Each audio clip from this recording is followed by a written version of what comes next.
करुचे छोट छोट मान को मैं आशीर्वाद दूचे। धन्य धन्य कवि हो गंगाधर तुम्हारी चरणे मो नमस्कार।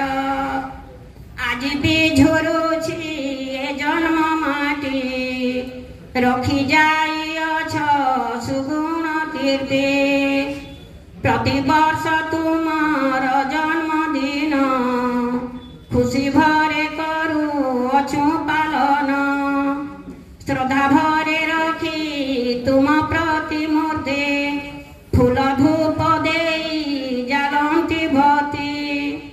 भूली हेउ नाही तुमरी गाथा दाउ दाउ जले तुम कविता। किचकबद्ध तपस्विनी प्रणय बल्लरी तुमरी कलम कवि हो पड़ुथिला झरी। केते गीत नाट्य प्रदान कल आमे डाल शाखा तुमे जे मूल। देहटी तुमर मरी जाइछि अमर रहिछि तुमर स्मृति। जहा छाड़ी गल आम हाथरे पढ़ुछु गुणुछु आम मनरे।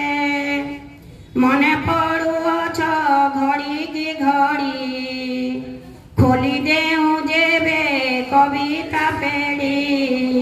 खोली देऊ जेबे